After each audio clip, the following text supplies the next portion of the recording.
That oil man is greedier than everybody. He's going to be out of there quicker than you can say Jack Robinson Crusoe if you start messing with his profits.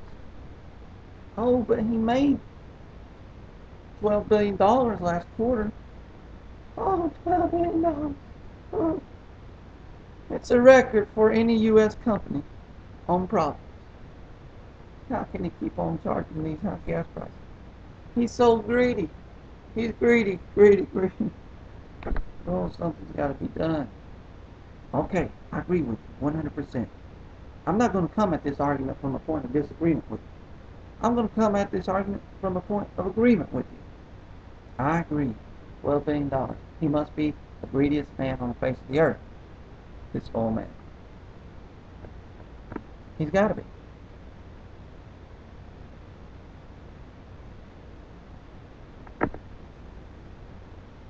So how are we going to deal with it? How are we going to deal with this greed? Set a price limit on him? Well, he's greedy. You're cutting into his profits, he's going to be out of it.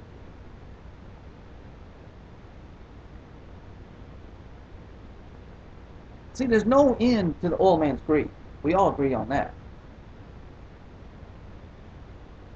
You think he loves it at $4 and $12 billion in profit last quarter, $4 a gallon. You think that's the end to the oil man's greed? You think that's the end to the oil man's greed? Oh no. Oh no, it's not. Oil man, if he had his way, tomorrow the price of gas would be $5 a gallon. And he loves $5 a gallon. You think $5 is the end of the oil man's greed? I don't. I'm agreeing with you. He's greedy.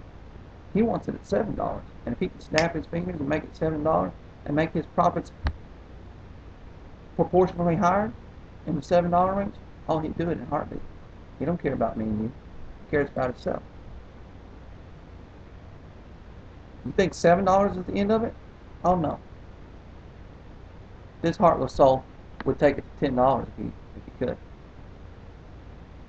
He's heartless. He don't care about me and you. He cares about his bottom line.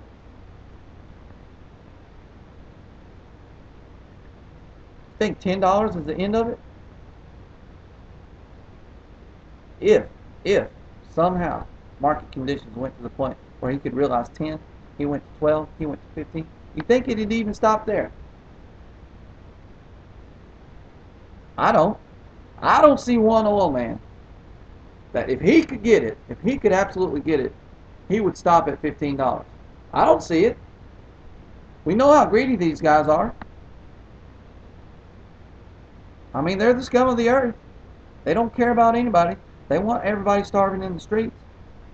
I agree with you. You think his greed ends at $15 a gallon? I agree with you. It doesn't stop at $15 a gallon. And on it goes. In fact, I would say his greed is infinite.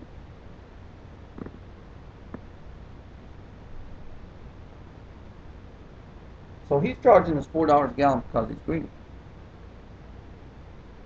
But he's greedy up to $15 a gallon. Why is the price of gasoline $15 a gallon? We want to connect the price to the oil man's greed so strongly. I think you and I would agree that at least the oil man has no heart up to $10. At $12, he may gain a conscience.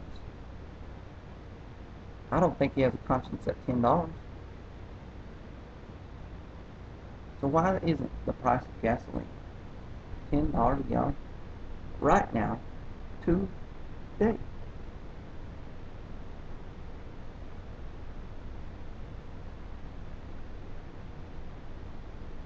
The real reason that people don't want to admit it is, the reason it's not that high today as we speak, is because the market won't bear it.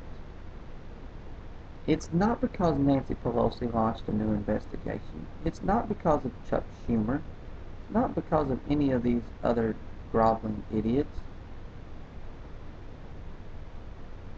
It's not because of Barbara Boxer and Dianne Feinstein and Russ Feingold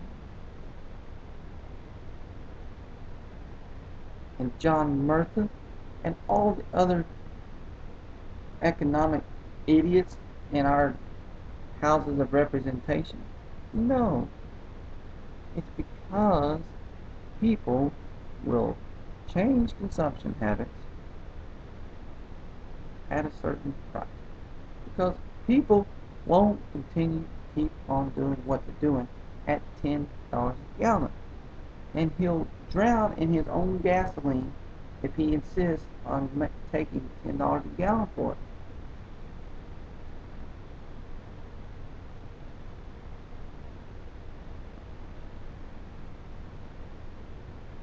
The other thing is competition. There's a gas station on every corner in America. There's no more used product in America, maybe, and there's no product that is so readily available by so many different providers.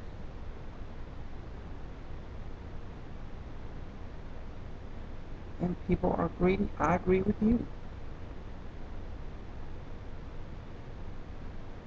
The guy at Grand and O'Neill wants to take the money away from the guy at Grand and California.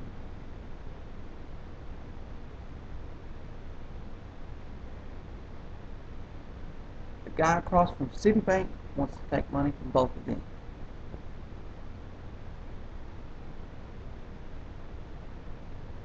But the only way he can do it is beat him. You can't just go rob him. He's got to beat him on price. So what happens? Just like the internet, Clint. Just like the internet. On those cars. Everybody comes to their bottom dollar because it's widely advertised, it's widely known. You can go around and see the sign. You know what other people are setting their price at. Everybody comes to their bottom dollar.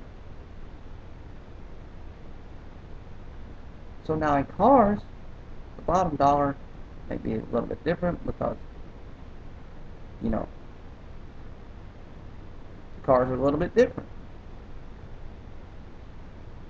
One has a few more miles, one has a few more features, one was traded in at a different price.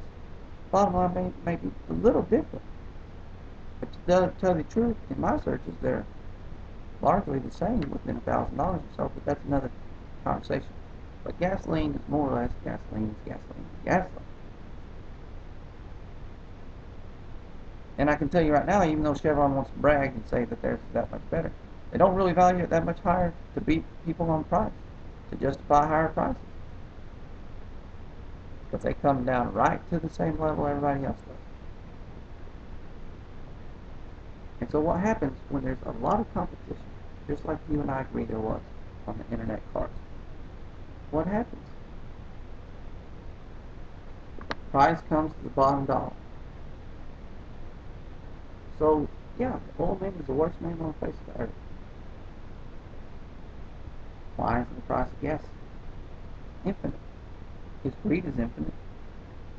Because we have to admit in the end that price is a function of supply, demand, and competition for our business. We don't want to admit it.